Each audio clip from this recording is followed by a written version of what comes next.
ایک ایسا بادشاہ جس کی فوج اتنی بڑی تھی کہ جب وہ چلتے تھے تو شہروں کے شہر دھوپ میں گھل جاتے تھے، جس کا غرور فرعون سے زیادہ، جس کا خزانہ قارون سے بھی بھرا ہوا، اور جس کا نام سن کے بادشاہوں کی راتوں کی نیند اڑ جاتی ہو۔ اور پھر وہ بادشاہ اللہ کے گھر کعبہ کو مٹانے نکلے، لیکن نہ آسمان سے پتھر برسے، نہ زمین پھٹی، نہ بجلی گری، بلکہ ایسا کچھ ہوا جو شاید تاریخ کا سب سے عجیب موڑ ہے۔ بادشاہ جو کعبہ کو گرانے آیا تھا وہی کعبہ کا سب سے پہلا خادم بن گیا، لیکن اس کی قوم پر ایک دن آسمان پھٹ جاتا ہے، سیلاب شہروں کو بہا لے جاتا ہے، اور وہ قوم جو کل تک غرور اور طاقت میں گمراہ ہو چکی تھی آج وہی طاقت پانی میں مٹ چکی تھی۔ سوال یہ ہے، اگر بادشاہ خود ایمان لے آیا تھا تو پھر اس کی قوم پر ایسا خوفناک عذاب کیوں آیا؟ کہ قرآن نے ان کا نام قیامت تک کے لیے ہلاک شدہ قوموں میں لکھ دیا۔ قوم کا تعلق عرب کے سب سے نیچے والے علاقے سے تھا۔ ایک وقت تھا جب یمن دنیا کا سب سے امیر ملک تھا، سونا پہاڑوں سے نکلتا تھا، صاف پانی دریاؤں میں بہتا تھا، شہروں کے گرد پھلوں سے بھرے ہوئے باغ تھے، ان کے تجارتی راستے پوری دنیا میں پھیلے ہوئے تھے۔ اس سلطنت کا نام تھا ہمیار ایمپائر، اور ان کے بادشاہوں کا لقب تھا تبا۔ جیسے مصر کے بادشاہ فرعون، ویسے ہی یمن کے بادشاہ تبا۔ ان سب میں سب سے خوفناک، سب سے طاقتور ایک نام ابھرتا ہے، ابو غریب اسد تبا الہمیاری۔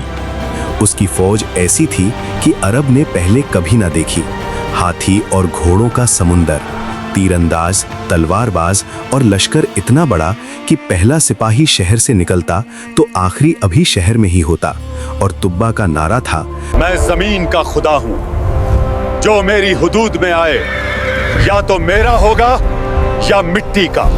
فتح کرتے یہ لشکر پہنچتا ہے عرب کے ایک خاموش علاقے میں، یثرب، آج کا مدینہ۔ اس وقت صرف کھجور کے باغات، کچھ یہودی قبیلے اور ایک عجیب سی سکون والی ہوا۔ تبا نے حکم دیا، کل صبح اس شہر کو جلا دیں گے، لیکن اس رات اس کے خواب میں ایک نورانی شخص آتا ہے جو کہتا ہے، اس زمین کو چھوڑ دے، یہاں میرا رسول آنے والا ہے۔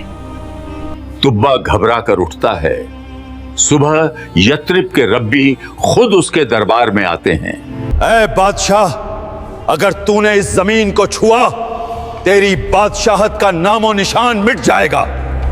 تم مجھے دھمکی دے رہے ہو؟ میں وہ ہوں جو شہروں کو سانس لینے دیتا ہوں۔ ہم تجھے نہیں، اس نبی کے رب کا پیغام سنا رہے ہیں جو یہاں ہجرت کرے گا۔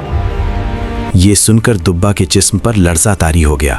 اس نے پہلی بار محسوس کیا کہ کوئی ہے جو اس کے تکبر سے بھی بڑی ہے، اور وہ پہلی دفعہ اپنی فوج کو پیچھے ہٹاتا ہے۔ مگر شیطان ابھی خاموش نہیں تھا۔ کچھ لوگ تبا کے کان میں پھونکنے لگے، عرب کے بیچ ایک گھر ہے جسے کعبہ کہتے ہیں، لوگ وہاں سونا چڑھاتے ہیں، اگر ہم اسے لوٹ لیں تو عرب گھٹنوں پر آ جائے گا۔ تبا مسکرایا۔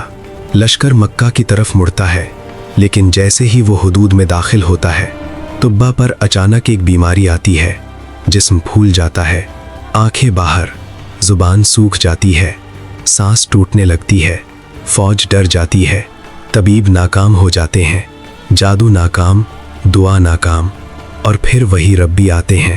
سچ بتا، تیرے دل میں کیا تھا؟ اس گھر کو گرانا تھا؟ یہ اللہ کا گھر ہے۔ اس کا نگہبان کوئی لشکر نہیں، خود رب العالمین ہے۔ اگر بچنا چاہتا ہے تو ابھی توبہ کر۔ اور جیسے ہی تبا نے نیت بدلی،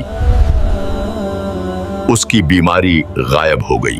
تبا کعبہ میں داخل ہوتا ہے، لیکن بادشاہ بن کر نہیں، فقیر بن کر۔ اس کی آنکھوں سے آنسو بہتے ہیں، زبان سے صرف ایک جملہ نکلتا ہے، میں غلط تھا، تو صحیح ہے۔